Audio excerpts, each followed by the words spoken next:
सुबह के 10 बज रहे हैं। आप देख रहे हैं आज सुबह आपके साथ मैं हूं अर्पिता आर्या। सीधे आपको लिए चलते संबित पात्रा प्रेस कॉन्फ्रेंस कर रहे हैं।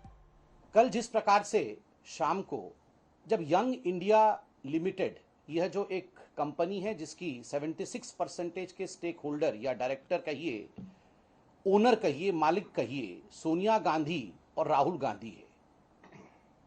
ज्यादा से ज्यादा ये कंपनी एक परिवार के पास है और किस प्रकार से जो एजेएल की संपत्ति थी, एसोसिएटेड जर्नल लिमिटेड की जो संपत्ति थी, वो यंग इंडिया में ट्रांसफर हुई है, इसके विषय में भारतीय जनता पार्टी ने समय समय पर आपको अवगत कराया है। कल जब इनके दफ्तर को ईडी ने बंद किया, जो हमने न्यूज के माध्यम से देखा, जिस प्रकार का माहौल कांग्रेस पार्टी ने बनाया, यह आश्चर्य का विषय है।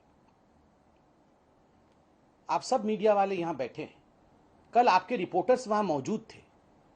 आपके रिपोर्टर्स ने कल यह स्पष्ट रूप से बताया कि कई दिनों से जो एजेंसी है वह नोटिस भेज रही थी मल्लिकार्जुन खड़गे जी को और बाकी जो यंग इंडिया लिमिटेड के अधिकारी है कि आप आइए और आप आके हमारे साथ कोऑपरेट करिए, कुछ दस्तावेजों की आवश्यकता है। मीडिया ने बताया कि जब कोई आया नहीं अधिकारी, जब खड़गे जी भी आए नहीं बार बार कहने के पश्चात, तब यह प्रक्रिया हुई है, टेम्परेरी प्रक्रिया है, ऐसा मीडिया में हम सब ने देखा। तो स्वाभाविक रूप से उसमें इस प्रकार का एक व्यवहार, ड्रामा, और आज सुबह यह कहना कि अब याचना नहीं रण होगी, रण मतलब युद्ध करेंगे, अब याचना नहीं रण होगी। नहीं, आप ये बताइए, पहले तो कह रहे थे सत्याग्रह होगी, अब कह रहे हैं रण अर्थात युद्ध होगा। दोनों डायमेट्रिकली ऑपोजिट है। आप करने क्या वाले हैं? सत्याग्रह करने वाले हैं, दुराग्रह करने वाले हैं, रण करने वाले हैं या युद्ध करने वाले हैं? जनता जनार्दन बड़े स्पष्ट रूप से कह रही है, न रण होगा और न रन होगा, RUN run. Neither you should fight against the system nor you should run away from the system. देश का जो संविधान है, देश का जो कानून है, वो सबके लिए बराबर है। चाहे वो कांग्रेस की अध्यक्षा हो, चाहे वो कांग्रेस के पूर्व अध्यक्ष हो, चाहे वो आम जनता हो, सबके लिए देश का संविधान, देश का कानून एक बराबर है। तो देश के कानून के साथ रण, देश के कानून के साथ युद्ध, यह संभव नहीं है, यह उचित नहीं है। और देश के कानून और संविधान को पीठ दिखा करके रन, RUN रन, यह भी संभव नहीं है। बिकॉज कहा जाता है ना, कानून के हाथ लंबे होते हैं और कानून किसी को छोड़ता नहीं है। आज नहीं तो कल कानून आपके गिरेबान तक पहुंच ही जाता है और यदि आपने गलती नहीं की है तो डरने की कोई बात ही नहीं है। कल हमने जो दृश्य देखे कांग्रेस के दफ्तर में, बड़े बड़े दिग्गज नेता कांग्रेस पार्टी कर, एक से बड़ा एक वकील कांग्रेस पार्टी का और मल्लिकार्जुन खड़गे इत्यादि सब मौजूद थे कांग्रेस के दफ्तर में। मल्लिकार्जुन खड़गे जी कांग्रेस के दफ्तर आ सकते हैं, मुझे ये बात समझ में नहीं आती है, नेशनल हेराल्ड के दफ्तर पे बुलावे हुए क्यों नहीं जा सकते हैं?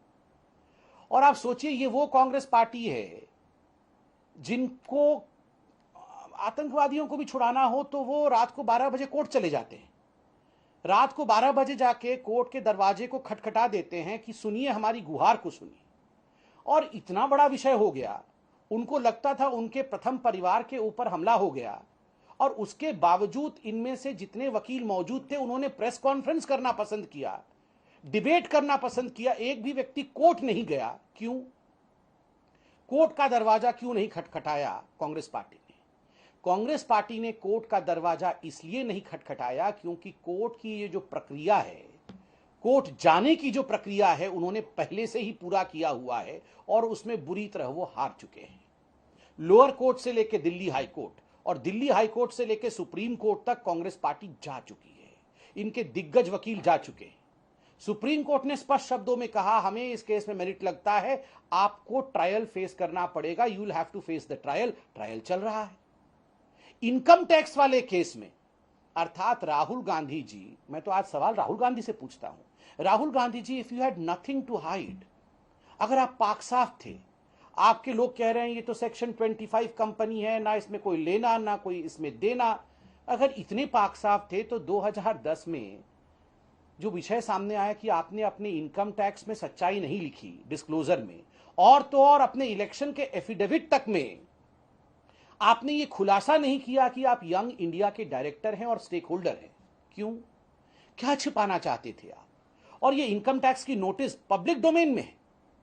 किस प्रकार से 68 लाख बताया गया था, बाद में 154 लाख का, 154 करोड़ का आपके ऊपर इनकम टैक्स स्लैब किया गया। इस पूरे विषय को लेकर भी आप कोर्ट में गए थे। Congress party lower court, high court और सुप्रीम कोर्ट में गई थी कि ये इनकम टैक्स वाला केस भी क्लोजर होना चाहिए। 2018 में सुप्रीम कोर्ट ने भी मना कर दिया कि नहीं, इसमें कोई रिलीफ नहीं मिलेगा, आपको केस लड़ना पड़ेगा। And today you are facing the law of the country. आप कोर्ट जा चुके हैं, इसीलिए आप कोर्ट नहीं जा रहे हैं। अब दिल्ली हाई कोर्ट ने क्या ऑर्डर दिया, दैट वाज क्वाइट इंक्रिमिनेटिंग। मैं कुछ पंक्तियां, इसमें तो पूरा का पूरा पढ़ने से समय भी नहीं होगा और हर जगह आपके विषय में लिखा हुआ है। मगर वैसे दिल्ली हाई कोर्ट में एक्यूज नंबर 1 सोनिया गांधी और एक्यूज नंबर 2 राहुल गांधी है। उनके विषय में क्या कहा गया, कोर्ट ने क्या कहा, पैराग्राफ नंबर 39 मैं दिखा रहा हूं। पैराग्राफ नंबर 39 मैं चिन्हित करके लाया हूं, पढ़ूंगा आज आपके सामने।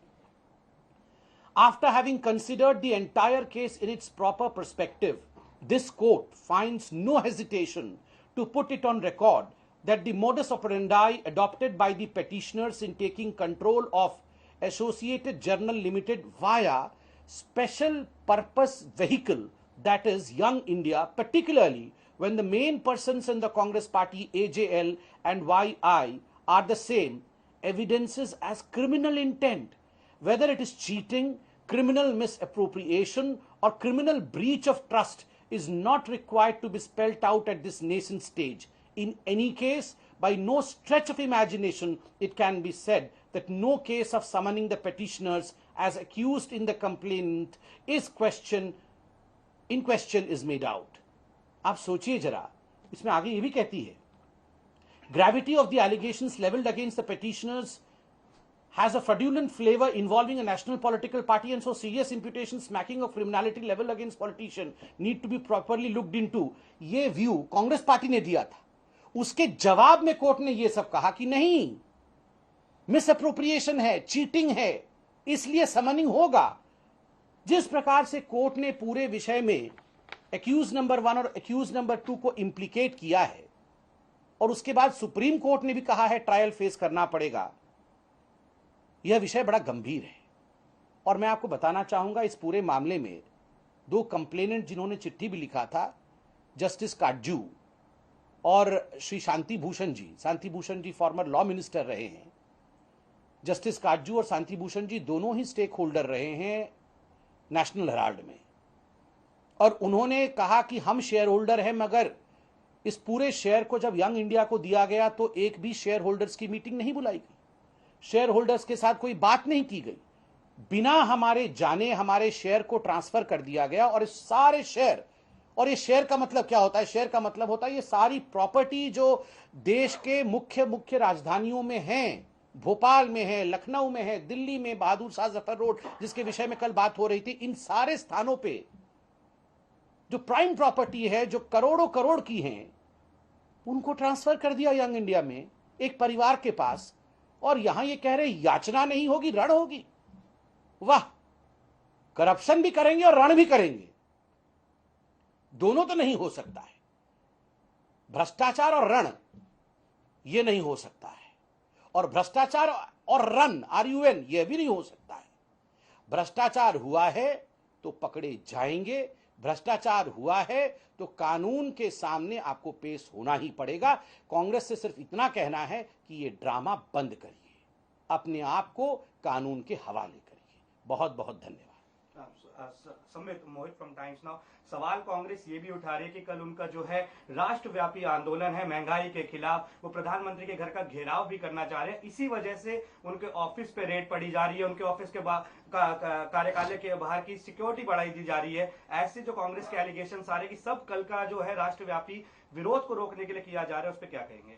देखिए, कांग्रेस तो ये सब कहेगी नहीं। आप बताइए, पूरे दुनिया में कभी ऐसा हुआ है कोई चोरी करता हुआ पकड़ा जाए और जब पुलिस उसके पास पहुंच जाए तो वो आदमी कहता है हाँ मैंने चोरी की थी, अब अच्छा हुआ पुलिस आ गई, अब मुझे पकड़ ली? ऐसा तो कोई कहता नहीं है। जब भी चोरी करता हुआ, भ्रष्टाचार करता हुआ, ब्राइब लेता हुआ, रिश्वत लेता हुआ कोई व्यक्ति जो है रंगे हाथ पकड़ा जाता है तो वो यही कहता है, मैं तो बड़ा अच्छा था, ये पुलिस बदमाश है, मुझे राजनीतिक द्वेष के साथ फंसाया जा रहा है, मैं तो पाक साफ हूं, मगर ये कारण है जिसके कारण मेरे ऊपर एक्शन हो रही है। तो कांग्रेस भी वही कर रही है। कांग्रेस जानती है कि they are neck deep into corruption, और नेशनल हेराल्ड केस में उनके प्रथम परिवार के ऊपर आंच आ रहा है। आंच इसलिए आ रहा है क्योंकि कोर्ट में विषय गया हुआ है, सर्वोच्च न्यायालय ने भी इनको रिलीफ नहीं दिया है। तो ऐसे में ये दूसरों को उंगली दिखाने का काम करेंगे कि हम तो ठीक है, बाकी सब बदमाश हैं। किंतु देश की जनता जानती है कि किस प्रकार से जिन लोगों ने आजादी की लड़ाई लड़ी, ऐसे 3000 परिवारों के साथ आपने धोखा किया है। उन्होंने अपना शेयर दिया था, उन्होंने डोनेट किया था, उन्होंने पैसे दिए थे नेशनल हेराल्ड के लिए। ये कोई जवाहरलाल नेहरू जी की प्रॉपर्टी नहीं थी व्यक्तिगत, ये कोई गांधी जी की, गांधी परिवार की, जो गांधी परिवार है, पंडित नेहरू, राजीव गांधी, इंदिरा गांधी, इनका व्यक्तिगत प्रॉपर्टी नहीं है। ये उन 3000 परिवारों की प्रॉपर्टी थी जिसके ऊपर भारत सरकार ने उस कंपनी को लैंड दिया, टैक्स पेयर की जमीन दी। अब उसको 2 व्यक्तियों ने हथिया लिया है, सोनिया जी और राहुल जी ने। ये तो साफ साफ दिख रहा है। संबित जी, कल दफ्तर को जब सील किया गया उस वक्त कांग्रेस पार्टी के तमाम बड़े नेता कांग्रेस के दफ्तर पहुंचे, उन्होंने प्रेस कॉन्फ्रेंस किया और ये आरोप लगाया कि जो वर्तमान सरकार है वो कांग्रेस पार्टी के साथ एक आतंकियों जैसा व्यवहार कर रही है। गलत बात। कांग्रेस पार्टी के साथ आतंकियों जैसा व्यवहार नहीं किया जा रहा है। जो प्रथम परिवार है उनके साथ भ्रष्टाचारियों जैसा व्यवहार जो हिंदुस्तान की सिस्टम है वो कर रही है। स्वाभाविक है, जो भ्रष्टाचारी हैं, जिन्होंने करोड़ों करोड़ रुपए भ्रष्टाचार के माध्यम से बनाए, तो क्या जो हिंदुस्तान का संविधान है उन्हें भ्रष्टाचारियों की तरह ट्रीट नहीं करके उनका महिमामंडन करेगा क्या? तो आतंकवादियों की तरह ट्रीट नहीं किया जा रहा है, भ्रष्टाचारियों की तरह ये देश का सिस्टम उन्हें संविधान के अनुसार जो अनुच्छेद है उसमें ट्रीट कर रही है। एक आखिरी सवाल सर, राहुल गांधी कल कर्नाटक गए हुए थे, उन्होंने तिरंगे को लेकर ट्वीट किया और कहा कि जो लोग 52 साल तक अपने कार्यालय में झंडा नहीं फहराए, ये जो बीजेपी है उसी राष्ट्रद्रोही ऑर्गेनाइजेशन से निकली हुई है, यानी आरएसएस को सीधे तौर पर वो राष्ट्रद्रोही बता रहे हैं। देखिए, कल भी इस विषय को लेकर हमने प्रेस कॉन्फ्रेंस किया था और बड़े स्पष्ट रूप से हमने बताया था, आजादी का अमृत महोत्सव, 75 साल आजादी के पूरे हो रहे हैं, देश एक उत्सव से गुजर रहा है। हर साधारण से साधारण भारतीय के मन में एक उमंग है कि वह आजाद भारत में 75 वर्ष से सांस ले रहा है। वो चाहता है कि वो इस उमंग और उत्साह को एक ऊर्जा के साथ मनाए। प्रधानमंत्री जी ने हर घर तिरंगा लगाने का एक आह्वान किया है। इसमें भी राजनीति करना, और वो भी इस प्रकार की छोटी राजनीति करना, ये फ्रस्ट्रेशन उचित नहीं है। मैं सिर्फ इतना ही कहना चाहूंगा कि तू इधर उधर की बात न कर, सिर्फ इतना बता, तिरंगे के प्रति सम्मान है या नहीं, तिरंगे आप लहराएंगे या नहीं। हम तो आज भी कहते हैं, राजनीति छोड़िए, तिरंगा किसी पार्टी का नहीं है, तिरंगा किसी व्यक्ति का नहीं है, तिरंगा इस देश का है, भारत मां का है। आइए राहुल जी, आप भी तिरंगा फहराइए। पूरे देश में, पूरे अपने जिन भी राज्य में कांग्रेस के कार्यकर्ता हैं उनसे आप निवेदन करिए कि वह भी हर घर तिरंगा कार्यक्रम में भाग लें। एक सवाल संबित जी, कर्नाटका में राहुल गांधी ने ये भी कहा है कि बीजेपी जो है छोटे और मीडियम जो स्केल के बिजनेसमैन हैं वो जो बनाते हैं वो आगे नहीं बढ़ाना चाहते। सिर्फ 2-3 बिजनेसमैन ऐसे हैं जिनको लगातार प्रमोट किया जा रहा है और उन्हीं की उन्नति के लिए काम किया जा रहा है। क्या कहेंगे? देखिए, राहुल गांधी जी की टेप रिकॉर्डर वो अटकी हुई है वहीं पर कि 2-3 बिजनेसमैन, वो आज से 10 साल पहले से ही यही कह रहे हैं। ये रिकॉर्ड आगे बढ़ ही नहीं रही है, तो कहीं ना कहीं वो रिकॉर्ड में माल फंक्शनिंग है। Thank you.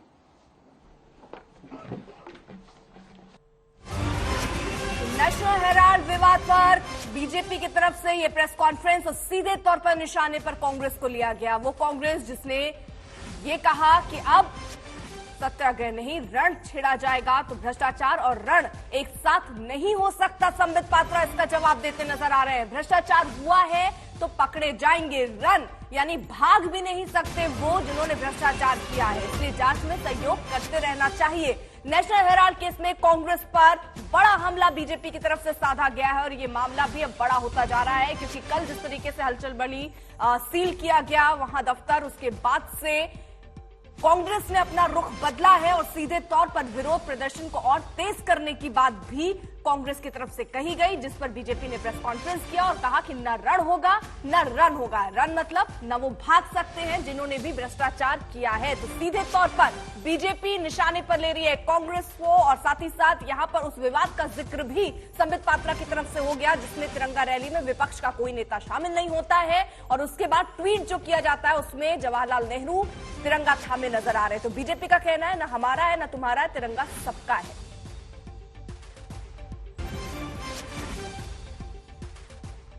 मल्लिकार्जुन खड़गे क्या कह रहे हैं इस पर, आपको सुनवाते हैं। दफ्तर सील उनका जो ईडी का प्रोसीजर है वो कर रहे हैं और हम ज्यादा इस पे टिप्पणी इसलिए नहीं करना चाहते हैं।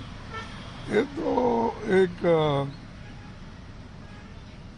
पॉलिटिकल वेंडेटा की बात है, तो इसको बार बार हम दोहराने से मुझे ठीक नहीं लगता। अगर वो सरकार चाहती है कि ऐसे चीजों में इन्वॉल्व नहीं होना तो खुद निष्पक्षपात से वो अपना काम करती, लेकिन वो इतने जल्दबाजी में हर चीज कर रहे हैं। इसका मतलब यही है कि कांग्रेस को बदनाम करना और कांग्रेस को डिमोरलाइज करना और जो बीजेपी के विरोधी दल है उन दलों को खत्म करने की कोशिश वो कर रहे हैं। तो अब ईडी की जो कार्रवाई हो रही है उस पर किस तरीके की प्रतिक्रिया आ रही है, रिएक्शंस आ रहे हैं, वो आपको सुनवाते हैं।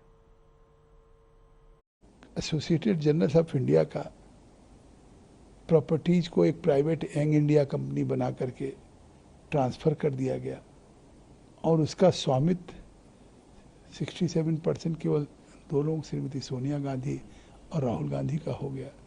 तो अब स्वाभाविक है कि आज अब वो कांग्रेस पार्टी उन सिद्धांतों से हट चुकी है और ये साबित हो चुका है कि भ्रष्टाचार के आकड़ में डूबे हुए हैं। Diversion, digression and sensationalism at the other. बहकाना चाहते हैं आपको, बरगलाना चाहते हैं कि आपकी अखबारों की और चैनल्स की सुर्खियों में बेरोजगारी की बात न हो, महंगाई की बात न हो, बात हो इस प्रकार से पुलिस आ गई, इस प्रकार से घेराबंदी हो गई, इस प्रकार से हमने डेमोन्स्ट्रेशन नहीं होने दिया, इत्यादि इत्यादि। After 50 hours of questioning of Mr. Rahul Gandhi, after days of questioning of the Congress president, more than 200 questions put together, and I demonstrated before you from this podium that if the most ingenious and imaginative mind was to ask questions, there cannot be more than 10 to 12 questions. Amit Bhardwaj हमारे साथ हमारे सहयोगी इस वक्त जुड़ चुके हैं। राहुल गांधी के आवास के बाहर वो मौजूद हैं। किस तरीके से हलचल तेज देख रहे हैं आप, क्योंकि कांग्रेस ने तो खुले तौर पर कह दिया है कि अब याचना नहीं, अब रण होगा। जी अर्पिता, देखिए कांग्रेस का कहना है कि अब याचना नहीं रण होगा और दूसरी तरफ से बीजेपी का पलटवार आ रहा है कि ना तो रण होगा और ना ही अंग्रेजी वाला रन होगा, यानी कि ना तो युद्ध करने दिया जाएगा कांग्रेस को और ना ही भागने दिया जाएगा। बीजेपी कह रही है कि असल में जिनके ऊपर भ्रष्टाचार का आरोप है उसके खिलाफ सिस्टम कार्रवाई करेगी। लेकिन इस वक्त हम आपको सीधी तस्वीरें दिखा रहे हैं राहुल गांधी के आवास की। राहुल गांधी अब से कुछ मिनटों में यहां से निकलने वाले हैं, पार्लियामेंट जाएंगे और पार्लियामेंट में कांग्रेस पार्टी ने आज रणनीति बनाई है कि वो सरकार को घेरेगी और पूरा का पूरा घेराव किस मुद्दे पे होगा। एक तरफ महंगाई के मुद्दे को उठाया जाएगा तो दूसरी तरफ बेरोजगारी के मुद्दे को, और उसके साथ साथ कांग्रेस ईडी की जो कार्रवाई चल रही है नेशनल हेराल्ड मामले में, उस मामले को लेके भी कांग्रेस आज पूरी तरह से तैयार दिख रही है। रणनीति बना ली गई है। लोकसभा और राज्यसभा के अंदर सरकार को घेरने की कोशिश करेगी कांग्रेस। और अब से कुछ देर में संभवतः राहुल गांधी अपने घर से निकलेंगे। आलोक को मैं कहूंगा आपको विजुअल्स दिखाएंगे।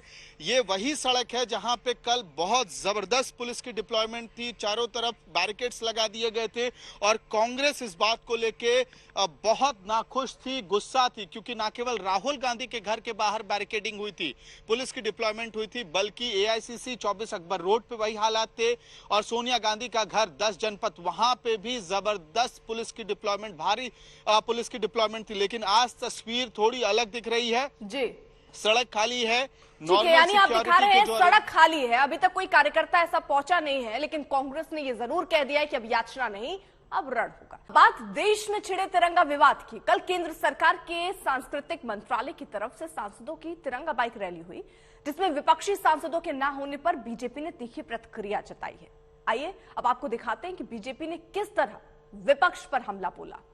किसी भी हिंदुस्तानी को क्या न्योते की दरकार है अपने तिरंगे का सम्मान करने का?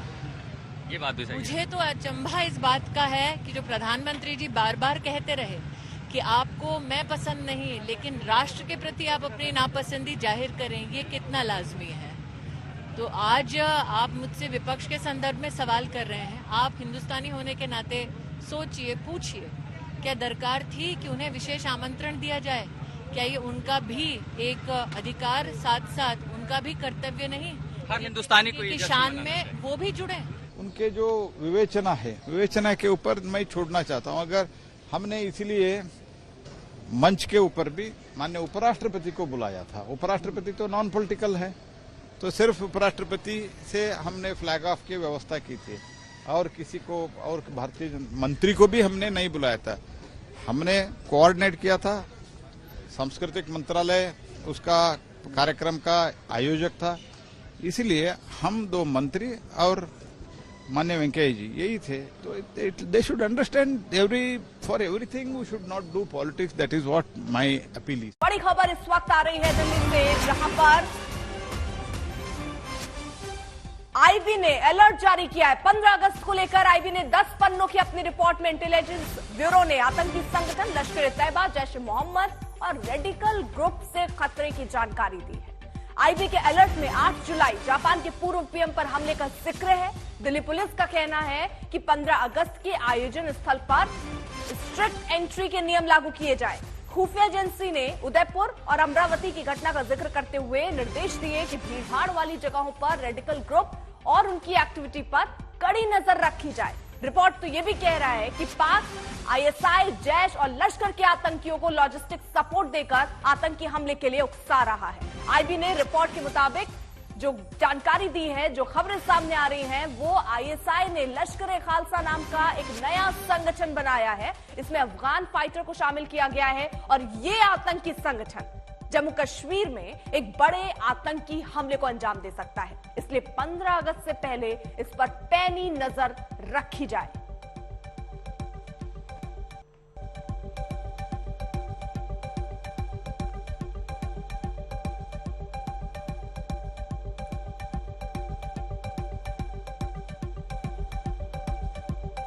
तो 15 अगस्त पर दिल्ली में आतंकी साजिश का खतरा है, इसलिए अलर्ट पर रखा गया है। कुछ महत्वपूर्ण जगह ऐसी चिन्हित की गई हैं, खासतौर पर भीड़ भाड़ वाली जो जगह हैं। कुछ बड़े नेता हैं जो इस साजिश में जिनको निशाना बनाया जा सकता था। लश्कर, जैश और कई रेडिकल ग्रुप से खतरा है। जापान के पूर्व पीएम पर हमले का भी इसमें जिक्र है। अलर्ट में उदयपुर और अमरावती हमले का भी जिक्र है। भीड़ वाली जो जगह है वहां पर खास एहतियात बरतने के लिए भी इसमें निर्देश दिए गए हैं। तो 15 अगस्त पर दिल्ली में आतंकी साजिश के लिए अलर्ट जारी किया गया और इसीलिए हर भीड़ भाड़ वाली जगहों पर नजर होगी। एक खास बात, लश्कर-ए-खालसा नाम से एक नया संगठन बनाया गया है। आईएसआई की शह पर यह लश्कर-ए-खालसा बना है। लश्कर-ए-खालसा में अफगान फाइटर शामिल हैं।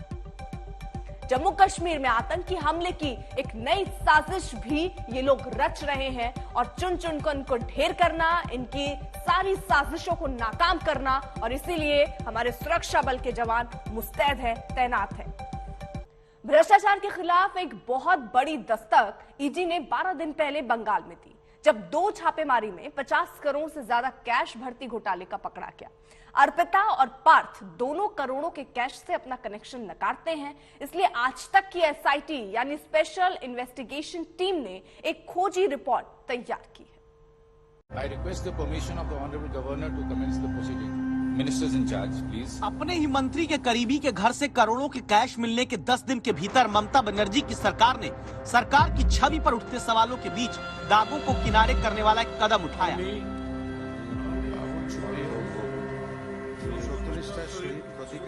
दिल्ली दौरे पर आने से पहले ममता ने बंगाल में मंत्रिमंडल में बाबुल सुप्रियो समेत 9 चेहरे नए शामिल कर लिए।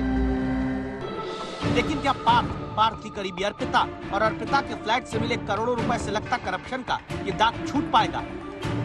इस सच को बताएगा ऑपरेशन अर्पिता।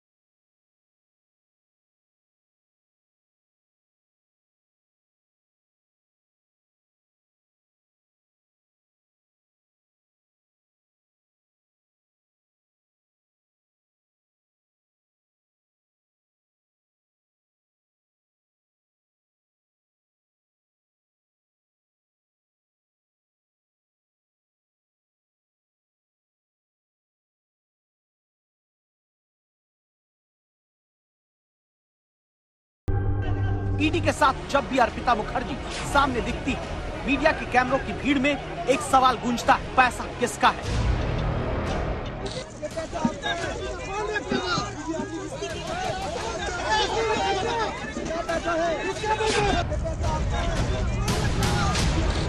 जब ईडी की टीम के साथ मंत्री पद से हटाए जा चुके 1 अरब के पार के दावे वाले घोटाले के आरोपी पार्थ चटर्जी दिखते हैं, पत्रकार एक ही सवाल करते हैं, पैसा किसका है?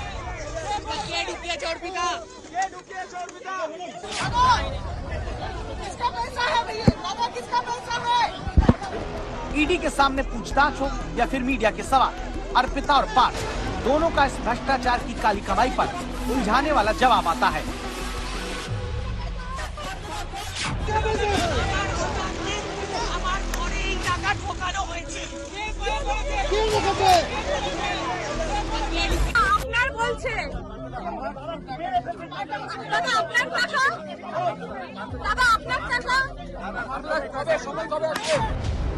पार्थ और अर्पिता क्या करोड़ों के करप्शन पर खो-खो खेलकर घुमा रहे हैं?